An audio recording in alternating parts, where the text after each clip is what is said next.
Je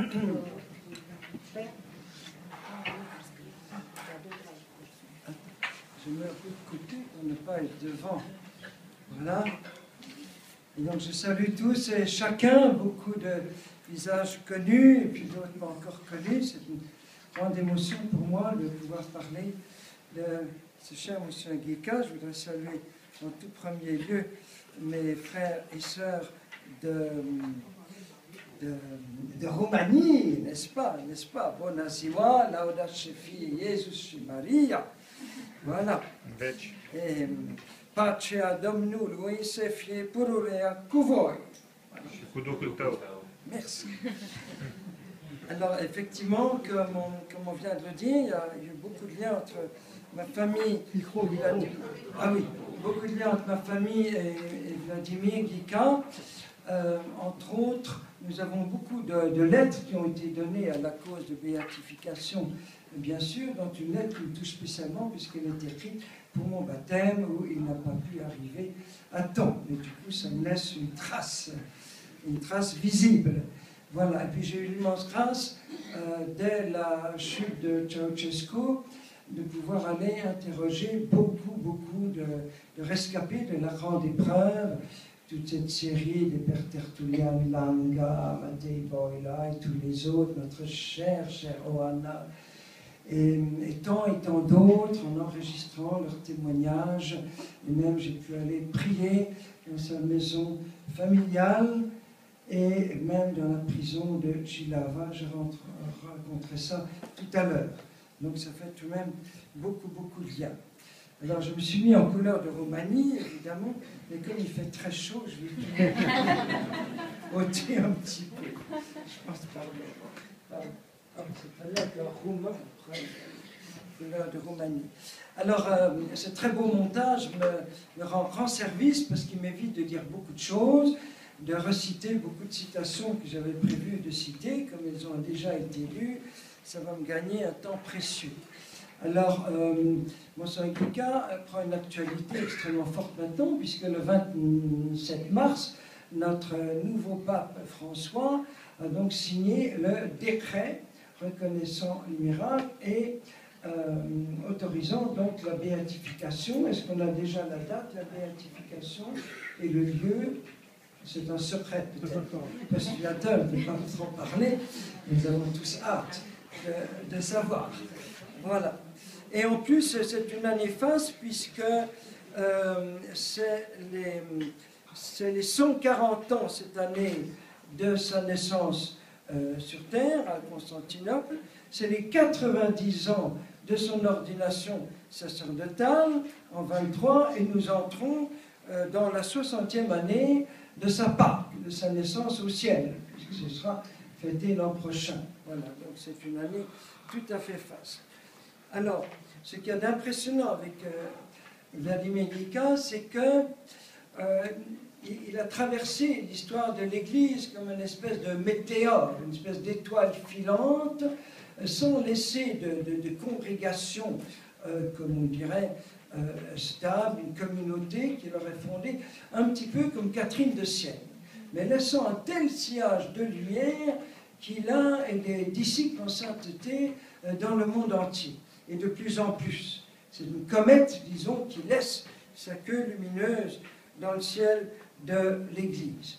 Et le fait que les trois grandes dimensions caritatives, apostoliques, contemplatives se retrouvent en lui, ce qui fait que beaucoup dans nos différents états de vie ou vocations vraiment se retrouvent en lui. Il a été un précurseur et d'une très grande actualité aujourd'hui.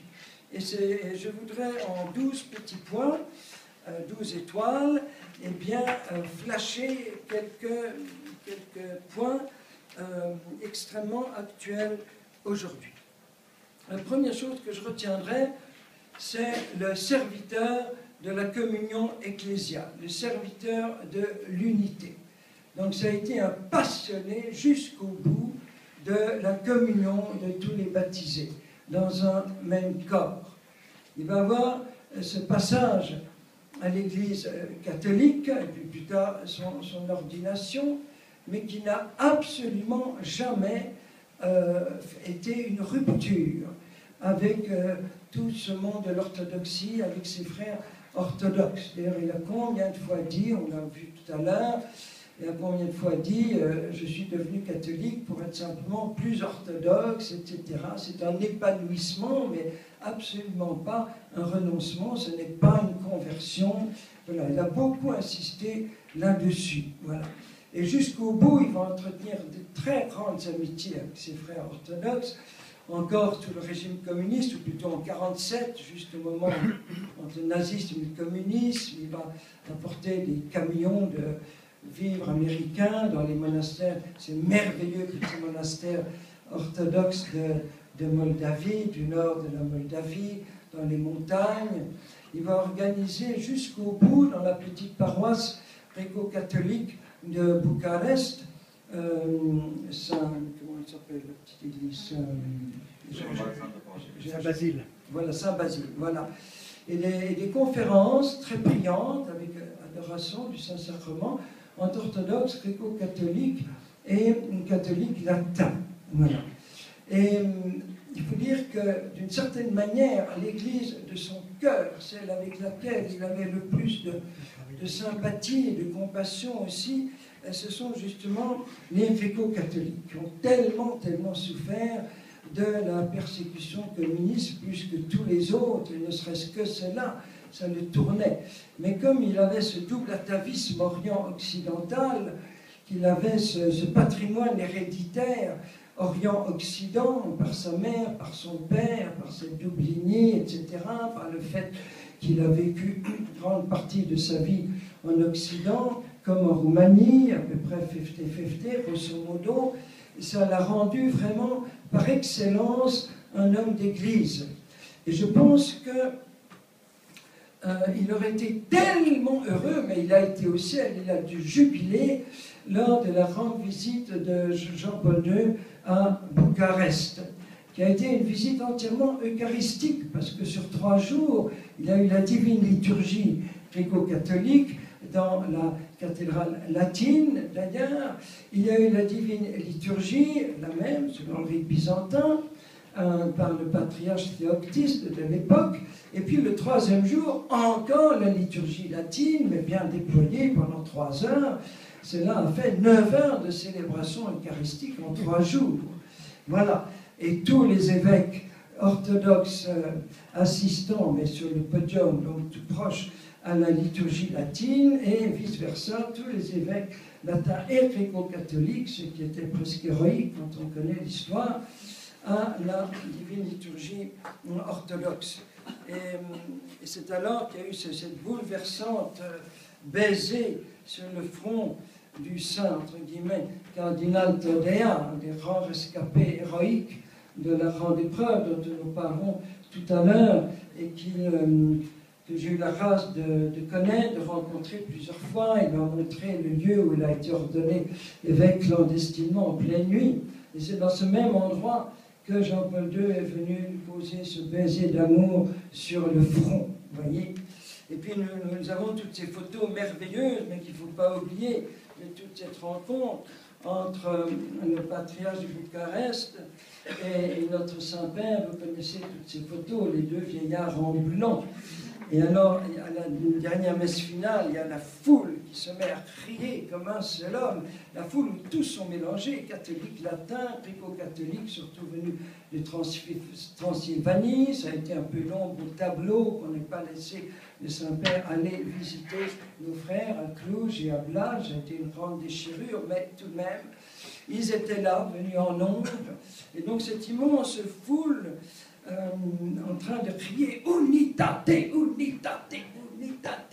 Et alors on voit Jean-Paul II qui reprend le micro et se tourne vers le patriarche avec un petit sourire et puis improvise en français, c'était leur langue commune. « Alors, il faut nous dépêcher !»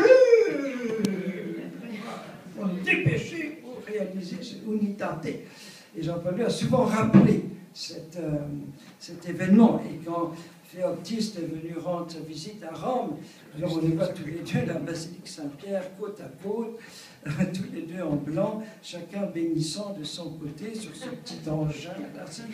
tout à fait savoureux. Alors je m'imagine que tout ce que Vladimir a fait pour préparer de très loin, disons, ce grand moment. Je me souviens d'un ami prêtre orthodoxe, aumônier des étudiants, qui me disait, quand j'ai vu l'avion repartir, j'avais l'impression de perdre notre père. C'était très très touchant. Et puis il m'a dit, ça frisait la concélébration. Voilà. Alors tout ça, je pense que c'est le fruit ultime, et je pense que la Roumanie va avoir un rôle tout à fait décisif dans la communion de nos églises sœurs, parce que, comme pour ceux qui ne sauraient pas, c'est un pays latin, par sa langue latine, la Dacia des Romains. Et en même temps, toute cette grande liturgie byzantine. Et alors la rencontre de Jean-Paul II et du patriarche avait ça d'extraordinaire, c'est que c'était un pape polonais latin, catholique, venant rencontrer un patriarche orthodoxe, un pape slave, un pape slave catholique rencontrant un patriarche latin orthodoxe. Donc c'était vraiment, voilà. Et je termine ce petit épisode par un tout petit extrait, parce qu'il faut relire tous ces doubles discours, ainsi que les très beaux discours du président d'alors. Je crois que c'était Antonescu, non, qui est-ce que c'était à ce moment-là? Constantine. Et voilà, magnifique discours du président. Alors Jean-Paul, béatitude, c'est moi, pèlerin de la charité, qui rend hommage à cette terre imprégnée du sang des martyrs anciens et récents, qui ont lavé leurs robes et les ont blanchis dans le sang de l'agneau. Mais les portes de l'enfer n'ont pas prévalu contre l'épouse de l'agneau. C'est lui, l'agneau immolé et glorieux, qui nous a soutenus dans la détresse et qui maintenant nous permet d'entonner le chant de la liberté retrouvée. Les uns et les autres, nous sommes témoins que, malgré les divisions, au moment de la grande épreuve, quand nos églises semblaient secouées jusque dans leurs fondements, les martyrs et les confesseurs ont pu glorifier le nom de Dieu d'un seul cœur et d'une seule âme. La communion entre les chrétiens de diverses confessions, réelles, bien qu'encore imparfaites, se confirme dans le martyre pour le Christ et se perfectionne dans la communion et des saints. Et c'est ce que Jean-Paul II développera tellement comme l'œcuménisme des martyrs, en disant que l'œcuménisme des martyrs parle le langage le plus fort qui soit. Je ne retrouve pas tout de suite ce texte extraordinaire. Voilà, en notre siècle, les martyrs sont revenus, souvent inconnus, ils sont comme les soldats inconnus de la grande cause de Dieu. Il ne faut jamais laisser perdre leur témoignage dans l'Église, ne jamais oublier leur sainte mémoire.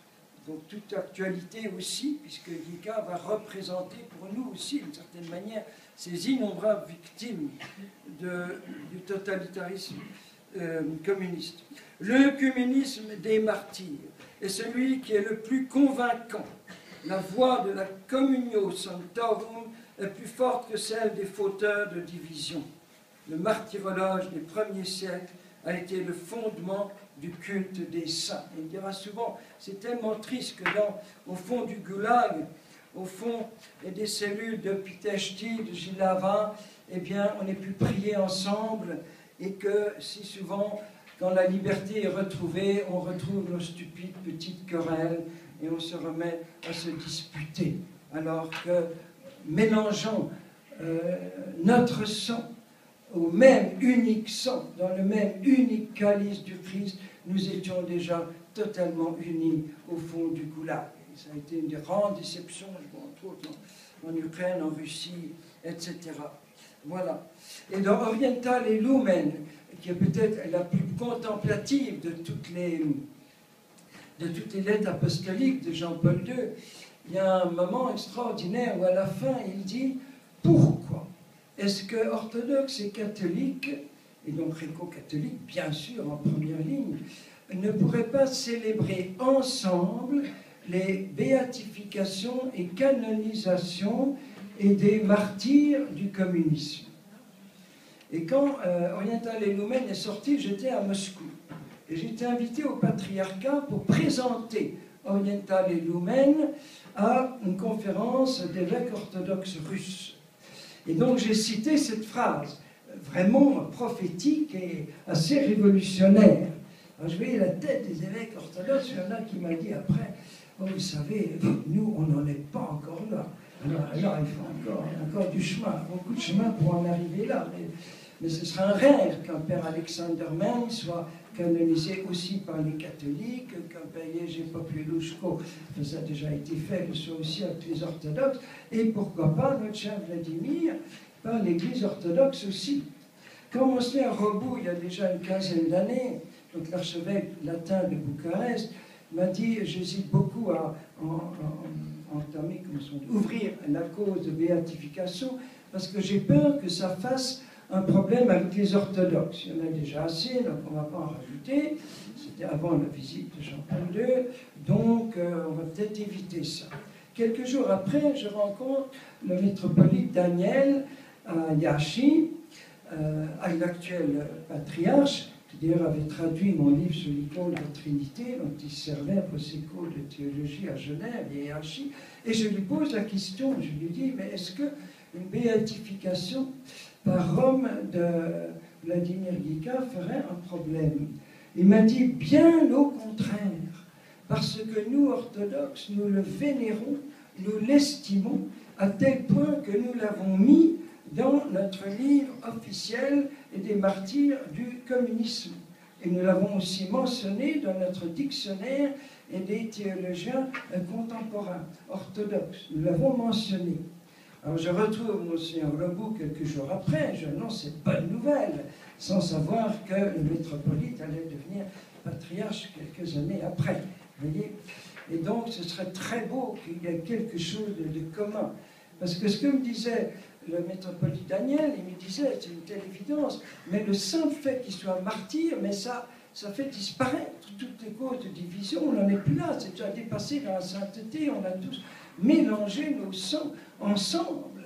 Et donc, vu qu'il est martyr, on le reconnaît comme martyr, peu importe qu'il soit catholique, orthodoxe, qu'il soit latin, gréco-catholique, tout ça, c'est complètement dépassé dans le sang. Vous voyez? Et toute l'importance de ces églises gréco-catholiques, pas seulement en Roumanie, mais dans l'ensemble de l'Église, on oublie beaucoup trop en Occident nos frères des différents rites orientaux, nos frères catholiques, et qui sont vraiment le pont vivant entre l'Orient et l'Occident, et qui ont tellement souffert de part et d'autre, ne sentant pas vraiment accueillis du côté latin, persécutés souvent violemment du côté orthodoxe, et les pauvres entre les deux. Et je pense que ça a beaucoup joué avec le cœur de compassion de Vladimir dans cet amour qu'il avait pour les gréco-catholiques de Roumanie. Vous voyez?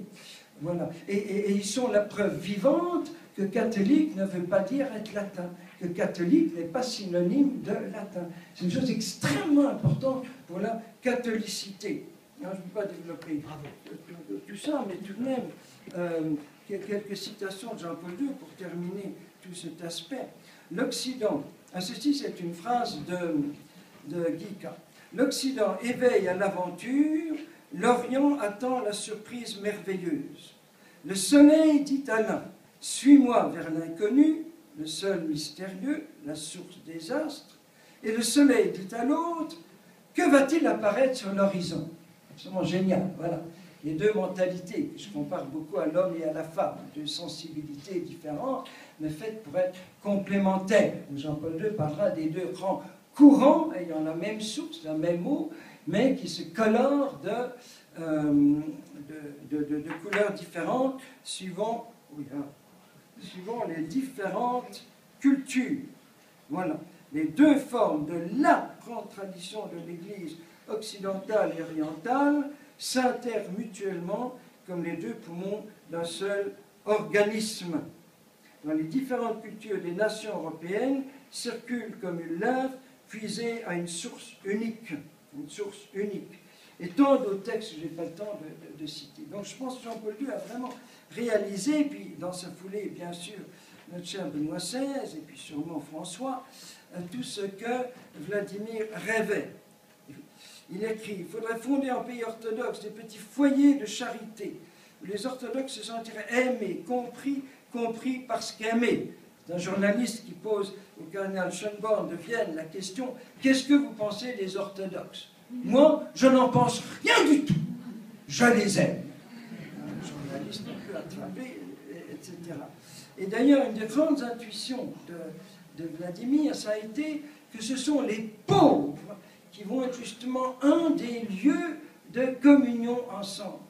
Parce que même si on ne peut pas encore communier eucharistiquement à la même coupe, eh bien on peut déjà, non seulement prier ensemble, bien sûr, mais être au service des mêmes pauvres, ce qu'on voit déjà dans les arts de Jean Vanier en Ukraine, en Géorgie, en Arménie, etc., orthodoxes et catholiques, ensemble au service des plus pauvres. Et on se rejoint dans cette présence de Jésus dans les plus pauvres. Voilà. Nous pensions à des reines d'unité. Ça s'est raconté par sœur Marie Durand, que j'ai bien connue, qui est une des rescapées, justement, de l'aventure au Brive. Nous pensions à des reines d'unité, mais ce n'était pas encore des perspectives d'union des églises. C'était prématuré. Mais c'était des graines enfoncées dans le sol pour un jour germer. Il fallait nous installer dans ce village, parce qu'il fait venir Marie Durand dans son village familial, près de Roman, donc en Moldavie, on a vu des photos. Il fallait nous installer dans ce village. Et prier jour et nuit, vivre fraternellement avec tous, catholiques et orthodoxes, sans distinction d'appartenance à telle ou telle église. Ne serait-ce pas une bonne amorce de l'œuvre d'unité? Il faut couvrir l'Orient d'une nappe d'amour, féconder les églises dissidentes, c'est comme ça qu'on parlait à cette époque-là, par un pollen de feu. Voilà, tout ça, c'est ses expressions à lui. On pourrait les multiplier. Dans la lumière caritative, le problème de l'union des églises semble s'éclairer et la tâche se simplifier. Alors ça m'arrive au deuxième point, mais je serai beaucoup plus court là-dessus, c'est le frère universel, le cœur catholique, embrassant toute la catholicité, toute la chrétienté dans le monde. On a souligné dans le montage ces voyages à travers le monde entier, spécialement, mais pas uniquement pour les congrès eucharistiques, ce mot très très cité de Pion, le vagabond apostolique, etc. Il va y avoir ces navettes incessantes en train entre Paris, Bruxelles et Bucarest. Depuis plus de 4 mois, j'ai été par monts et vaux, ballotté de mission en mission, de déplacement en déplacement, de Rome à Bucarest. Voilà, avec cette disponibilité totale à l'imprévu. Une très belle citation de Maritain là-dessus, que je n'ai pas le temps de citer, qui est dans cet excellent colloque qui a eu lieu, je crois, ici même, je ne sais plus, auquel je n'ai pas pu participer. Si vous pouvez tous vous procurer ce petit résumé avec l'admirable conférence de Monseigneur Brizard et de bien d'autres, c'est absolument excellent. Et d'ailleurs, si vous aviez lu tout ça, je ne serais pas venu faire une conférence, parce que ça suffit. Ça suffit. Bon. Alors, un nouvel aspect, troisième étoile. Pourquoi est-ce qu'il circule partout à travers le monde? Pour 2 raisons principales. La première, et cette troisième étoile, c'est qu'il est un ambassadeur sans ambassade, comme on l'a dit. L'ambassadeur de la paix. D'abord, il va être comme un légat officieux, non officiel, du pape pour toutes sortes de missions diplomatiques difficiles, un petit peu comme cardinal Etchegaray, il a été pour Jean-Paul II, l'envoyant comme ça, voilà, et rapportant directement les résultats de sa mission auprès du pape. Je crois qu'on l'a vu, il a beaucoup travaillé à tous ces problèmes de pleine union de la Roumanie, qui est un pays dans sa configuration actuelle relativement moderne, comme la Belgique, remontant à 1848, avec Moldavie, Valachie, Transylvanie, tous les problèmes de la Transylvanie avec la Hongrie, que vous savez. Il a beaucoup travaillé dans tout ce domaine-là. Il va beaucoup travailler. En 14-18, il va être pleinement d'accord avec le saint, déjà béatifié, empereur Charles d'Autriche, tout jeune empereur Charles d'Autriche, où il est tout à fait d'accord avec son plan de paix séparé, etc. Vous connaissez cette histoire extraordinaire. Et il va avoir une vision de l'Europe absolument prophétique, la même, encore une fois, que celle de l'empereur Charles. Et il va parler, il va déjà percevoir que le nazisme n'est qu'une parenthèse qui va très vite se terminer, et que le communisme va se décomposer de lui-même de l'intérieur. Et donc ce n'est aussi qu'une parenthèse dans l'histoire. Au moment où on croit qu'il y en a pour plusieurs siècles, tellement le système soviétique est complètement... voilà. Et il voit déjà que c'est qu'une parenthèse, ça va passer, il faut déjà préparer l'après-communisme, etc.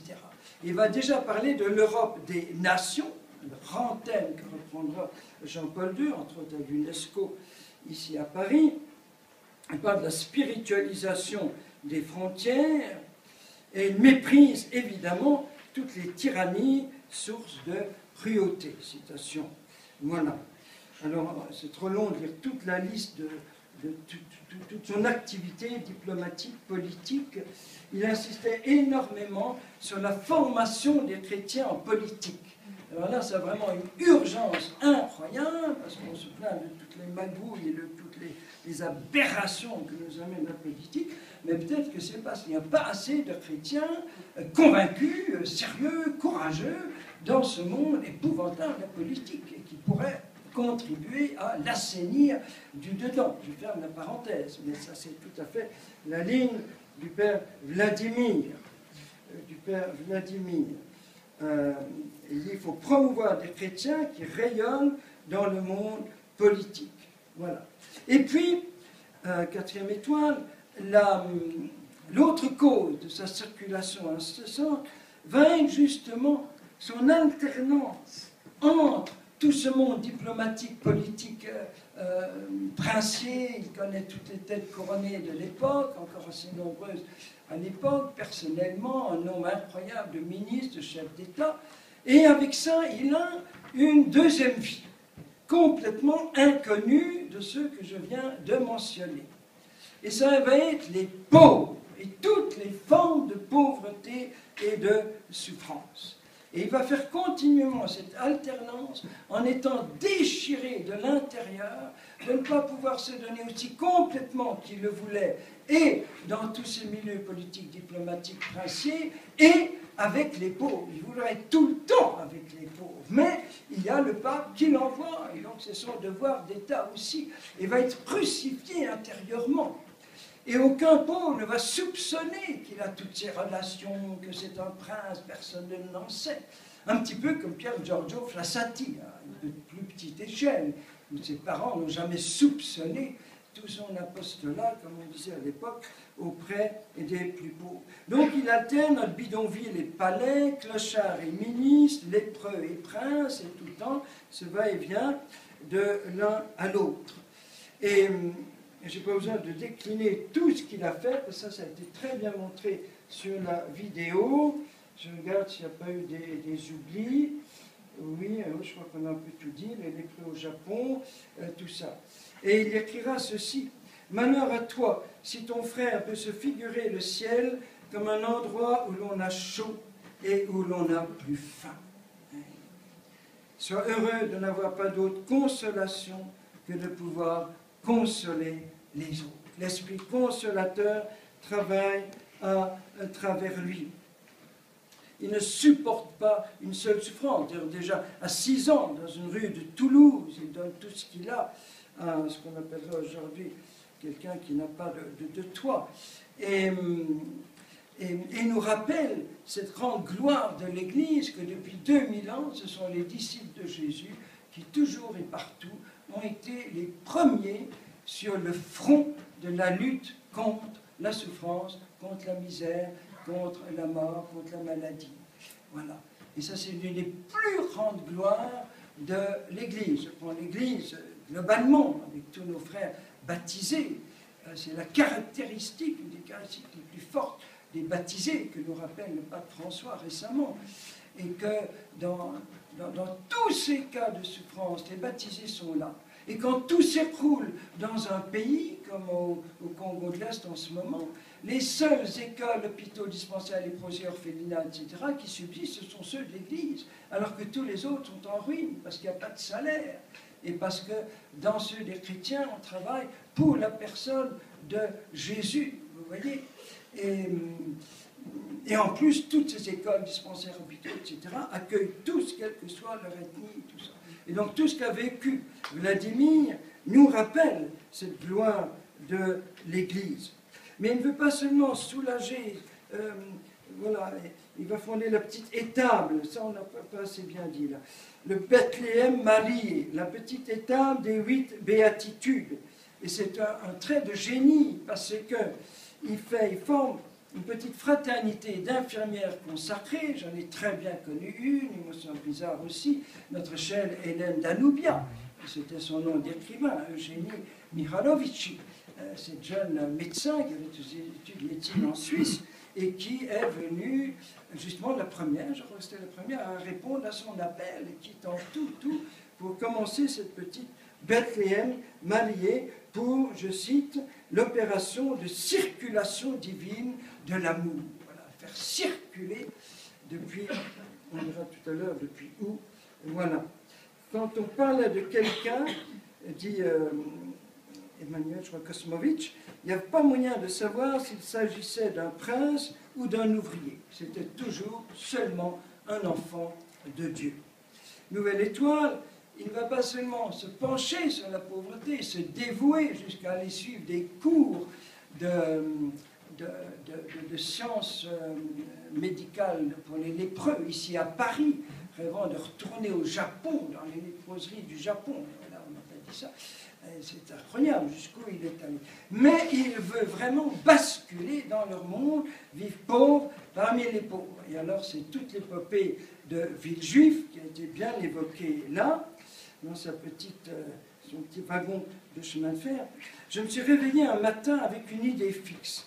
Il me semblait que je devais planter ma tente dans le coin le plus retiré de la zone, là où l'absence de Dieu est la plus sensible. Or, c'était justement la zone dite rouge, archi-communiste. C'était avant Solzhenitsyn et... Bon, bref, fermons cette parenthèse. Et voilà. Et donc, il va vivre dans une incroyable misère matérielle, rejeté et accueilli par les petits-enfants et rejeté par des coups de pierre, comme on l'a entendu. Mais partout, tout le temps, par exemple sur un paquebot, en allant à Buenos Aires, il y a des réfugiés, des migrants qui sont là, c'est en revenant de Buenos Aires, et tout de suite, il leur laisse sa cabine de première en première, que l'organisation des congrès lui avait donné pour aller coucher dans la cale et mettre cette famille dans son... Voilà, il y a beaucoup de choses. Est très connue déjà, c'est pour ça que je n'ai pas mis de temps, cette fameuse théologie et des visitations. Des visitations. Cette double liturgie de celui qui apporte Jésus aux pauvres et de Jésus présent dans le pauvre qui, à son tour, apporte à celui qui vient le soulager et l'aider. Et c'est Jésus qui rencontre Jésus. Il y a des pages admirables là-dedans, longuement citées dans une des conférences. Voilà. Par contre, il n'est pas cité, alors je le cite ici. Heureux ceux qui font de la joie avec les peines. Ne te plains pas de sentir ton cœur si petit. Dieu n'a peut-être permis la chose que pour faire ton cœur plus vite déborder. Regarde Dieu et tu n'auras plus peur, surtout si tu le regardes bien en face, comme il te regarde et te voit. Le moindre acte d'amour de Dieu du prochain donne l'avant-goût de l'autre vie. Toujours cet horizon eschatologique qui pense tout le temps à ce qu'il attend dans l'au-delà. Et donc on anticipe, on immortalise déjà notre vie. Ici, on éternise notre vie en mettant de l'amour dans les plus petites choses, surtout dans tous ces actes de dévouement, de don de soi, d'oubli de soi, de générosité. Qui sait parler à Dieu, ah oui, alors là, oui, qui sait parler à Dieu, c'est comment parler aux pauvres. Magnifique, ça, magnifique. Il faut être ange et serviteur, vivre 1000 vies en une. Et c'est ce qu'il a fait. Parce que quand on voit tout ce qu'il a fait, on se demande comment il a pu s'y prendre. Voilà. Je suis toujours prêt à servir, n'importe qui, n'importe quand, n'importe où. Cette fameuse théologie dite du besoin qu'on a évoquée. Mais, nouvelle étoile, il a perçu, comme déjà un Grignon de Montfort, une Catherine de Sienne, qui ont commencé leur vie à soigner les lépreux dans les hôpitaux, que la plus grande des misères, la plus grande des pauvretés, c'était la pauvreté de Dieu, la pauvreté d'espérance, la pauvreté de foi, la pauvreté de vie en plénitude. Et que ce que Jean-Paul II va souvent répéter quand il vient à Tours à propos de Saint-Martin, la plus grande des charités, c'est de donner la vérité. Voilà. Ou bien au stade de Gerland, à Lyon, le plus haut service humanitaire de l'homme, c'est de lui offrir l'évangile. Le plus haut service qu'on puisse. Ça ne sert à rien d'élever le niveau de vie, le standing économique d'une personne ou d'un pays, si on se suicide par désespoir après. C'est le paradoxe d'aujourd'hui. Les pays les plus riches ont le plus grand nombre de suicides, donc de désespoir. Alors ça, il a très bien compris comment la première urgence, c'était de donner Dieu. Ouvrir les mains aide à ouvrir les yeux, joindre les mains aide à rejoindre les âmes. Extraordinaire. Et il va joindre à toute son aide matérielle, n'est-ce pas? Il va y joindre l'annonce de Jésus, comme le faisait Pier Giorgio Frassati. Voilà. Parlez-leur de l'Évangile, chantez-leur les béatitudes. Il faut les remettre âme et corps dans l'Église. Donnez les clés du ciel, ce sont les clés de l'existence. Faites-leur changer la face du monde. Offrez ce cadeau de Dieu. Voilà. Plus que... Voilà. Donnez le goût de Dieu. Donnez Dieu lui-même. Voilà. On ne peut rien donner de plus que Dieu. Et donc c'est un évangélisateur, et pour la nouvelle évangélisation, quel exemple, mais qui ne sépare jamais de la charité. Comme ça que tous les missionnaires qui sont partis à l'autre bout du monde pendant des siècles pour apporter la lumière de Jésus dans les ténèbres du paganisme, ont toujours joint la charité. Ils faisaient toujours venir avec eux, n'est-ce pas? Ce n'est pas vous qui allez le contredire, et des religieuses pour vivre les béatitudes, pour ouvrir hôpitaux, écoles, dispensaires, orphelinats, tout ce que vous voulez. Voilà, pour dire, voilà, notre Dieu est un Dieu d'amour, et voilà la preuve. Voilà, alors les missionnaires prêchaient, et les religieuses aimaient. Bon, ils prêchaient en aimant, évidemment. Enfin, vous comprenez ce que je veux dire. Voilà. Et c'est pour ça qu'il va, après une nuit d'intimité avec Saint Bernard de Clairvaux, lancer ce qu'il va appeler une croisade. Le mot n'était pas encore caricaturé comme aujourd'hui, pour délivrer les âmes prisonnières de l'incroyance. C'est la pire des prisons. Voilà, ça peut être un enfer intérieur. Les gens sont enferrés dans cet athéisme qui est une véritable prison intérieure, et il faut les délivrer. Voilà. C'est sa passion apostolique, son âme apostolique. Voilà, il y a un récit savoureux avec deux pasteurs protestants au Japon durant une adoration eucharistique, mais on n'a pas le temps de raconter trop de Fioretti, ce serait trop longtemps. Pour atteindre quelques-uns, allez à tous. C'est déjà Saint Paul, en sauver à tout prix quelques-uns, tout prix. Il y a un auteur roumain, un poète qui se meurt à Bruxelles, n'est-ce pas, qui se proclame athée et tout, et alors il veut absolument qu'il se réconcilie avec Dieu avant de quitter cette terre. Il se précipite dans le premier train pour Paris, c'était avant le Thalys, et pour être à son chevet, et effectivement l'autre se convertit. D'ailleurs, on a calculé qu'il y a 2500 personnes individuelles qui ont témoigné qu'ils doivent leur rencontre avec Jésus à Vladimir Guica. Et sûrement bien plus. Ils sont 2500 qui ont témoigné dans différents pays du monde où il est allé. Il y a aussi un autre aspect de son évangélisation, nouvelle étoile, courage, on approche, c'est ça, c'est évangéliser le monde de l'intelligence, le monde et des esprits. et tous ces fameux colloques de Meudon, auxquels mon cher papa a participé à une époque, avec tous les grands noms qu'on a vus, d'auteurs et tout ça, et c'était justement pour favoriser, creuser ce qu'on appelait le néo-thomisme de manière assez caricaturelle, mais pour trouver comment rejoindre et les esprits incroyants aujourd'hui dans une parole qui les touche, dans une approche qui les atteint, et non pas avec un langage uniquement pur, religieux, etc., qui va complètement passer. Voilà, c'était déjà l'inculturation de la foi dans le monde intellectuel. D'où tous ces écrits.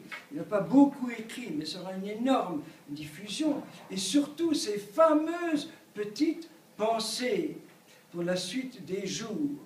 Et on a retrouvé 8500 pensées, qui ne sont pas toutes éditées, je crois, avec ce don de la petite formule ciselée comme un diamant. Voilà. Et quelquefois, ça lui venait spontanément comme ça, la petite formule choc, avec un jeu de mots frappant, et d'autres fois, c'était le fruit de longues recherches pour trouver le mot juste, le mot ad hoc pour aller avec tel mot, un petit peu comme chez Saint-Bernard ou Claudel qui va réécrire 18 fois l'annonce faite à Marie, pour chaque fois le fignoler. Voilà. Et donc, il y a ces milliers de petites lettres qu'on a retrouvées, de petites pensées, retrouvées sur des toutes petites feuilles ficelées par petits blocs, un petit peu comme Saint François-Xavier, 23, au fond de sa prison, vous vous rappelez, 365 jours, il écrivait dans sa prison ces petites pensées, c'est un petit peu du même ordre. Alors on n'a pas le temps d'en citer, j'en ai déjà cité quelques-unes, mais il y en a tellement. Mieux que la foudre et plus promptement, un seul regard de Dieu suffit à mettre le feu à une âme. Si tu cherches Dieu, c'est que Dieu t'a cherché. N'essaie pas de faire de toi un chef-d'œuvre, mais un outil de bonheur, etc., etc., etc. Et voilà. Alors, autre point, mais c'est relié un peu à celui-là. Ah non, c'est un nouveau point. C'est les charismes au service de la parole. Parce qu'il a une parole qui touche, il veut dire qu'il est très timide, il doit prendre sur lui. Quand il prêche dans les congrès eucharistiques devant des dizaines de milliers de gens, il a le trac avant. Il a le trac et il prépare avec beaucoup de soin ses discours où chaque mot est pesé. Voilà. Mais comme dans l'Évangile, le Seigneur vient confirmer la parole par les signes, prodiges et miracles qui l'accompagnent. Dans Saint Paul et même dans l'Épître aux Hébreux, c'est la caractéristique des apôtres, des signes, prodiges et miracles que le Seigneur a promis. Voilà, et c'est normal. Et d'ailleurs, c'est dans notre catéchisme de l'Église catholique, un numéro qui n'est pas très cité, le catéchisme qui dit, numéro 1508, l'Esprit Saint donne à certains un charisme spécial de guérison pour manifester la force du ressuscité. Toujours comme un témoignage à la résurrection. Une guérison en signe, comme disait saint Augustin, de l'éternelle guérison au ciel. Une guérison provisoire, parce qu'on va mourir, mais c'est le signe de la résurrection. Et d'ailleurs, saint Augustin, quand il donne 25 procès-verbaux de guérison qu'il a lui-même constaté, surtout lors des baptêmes ou de l'Eucharistie, il le met dans son livre sur la résurrection des morts. Voilà, en disant « j'atteste que ».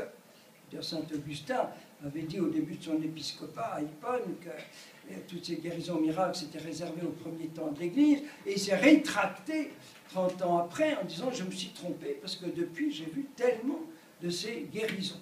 Alors, et puis Jean-Paul II est revenu plusieurs fois là-dessus, c'est un peu noissé, j'en oublie un peu ça. Jean-Paul II, c'est par le nom de Jésus, c'est la lecture d'aujourd'hui, que les signes ont été accomplis par les apôtres et par tant de saints dans l'Église. Aujourd'hui encore, des miracles se produisent et en chacun d'eux, c'est le visage du Fils de Dieu qui se manifeste. Et Benoît XVI, dans sa lettre à tous les prêtres du monde entier, 19 juin 09, j'invite cordialement les prêtres à savoir accueillir le nouveau printemps que l'Esprit suscite de nos jours dans l'Église, etc. Ils reconnaîtront avec joie les charismes multiformes des laïcs, les développeront avec un zèle empressé. Ils seront capables de faire épanouir des communautés chrétiennes au sein desquelles se renouvellent les prodiges de la première prédication de l'Évangile. Donc là aussi, toute une actualité de Vladimir Guiga. On rapporte pas mal de guérisons, encore que sûrement on ne les sait pas toutes, mais je me souviens de la fameuse guérison de la main du père Tertullian Langa. Il m'a raconté lui-même la chose, et donc il se broie la main dans une machine, enfin, je ne vais pas le temps de donner tous les détails, et puis il a une apparition de Vladimir Guiga qui met sa main sur sa main à lui, et sa main est immédiatement guérie. Vous voyez? Ou bien la fameuse histoire avec l'empereur du Japon, le Mikado, vous savez, il a une rencontre avec lui, alors il veut le bénir, mais il y a un problème parce que le Mikado est vu comme Dieu. Donc il ne peut pas dire que Dieu te bénisse, parce que normalement il est vu comme Dieu. Puis il doit s'inculturer un petit peu, tenir compte je dirais, de la mythologie japonaise et tout ça. Alors il fait une autre formule, que Dieu te bénisse. Et l'empereur se met à genoux, parce qu'il veut une prière de Vladimir Guiga pour avoir un fils héritier. Parce qu'il n'y a que des filles qui ne peuvent pas hériter. Voilà. Eh bien, il le bénit, et un an après, l'empereur a son fils héritier. Il reçoit son fils héritier. Et ça, c'est Vladimir Guiga qui l'a raconté lui-même, avec beaucoup d'humilité. Vous voyez? Voilà. Mais vous voyez le Seigneur à l'œuvre. Il y a énormément. D'ailleurs, lui-même est un miracle permanent, puisqu'il n'avait qu'un quart de poumon, comme notre pape n'a qu'un. Le contraire, il y a 3 quarts de poumon.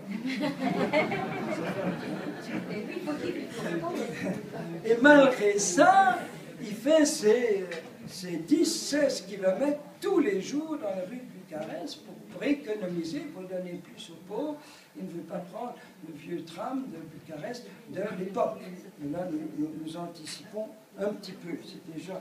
Et alors, il aurait eu, mais je ne sais pas si la cause a confirmé la chose, mais il aurait été vu plusieurs fois en lévitation, je ne sais pas si c'est exact, et qu'il aurait reconnu les péchés et les vertus de certaines personnes au saint odorat, qui est un charisme qu'on retrouve dans la vie d'un certain nombre de saints. Alors le postulateur ne peut pas parler, c'est encore top secret, mais je serais pressé d'avoir accès à tous ces documents pour vérifier. Alors c'est un charisme pas très agréable pour les personnes de savoir qu'ils respirent. Alors, nouvelle étoile, numéro, on avance un peu, numéro 8. C'est la fameuse aventure de Auberive, auquel le film a fait. Voilà. Alors, Auberive va être vraiment prophétique. Et prophétique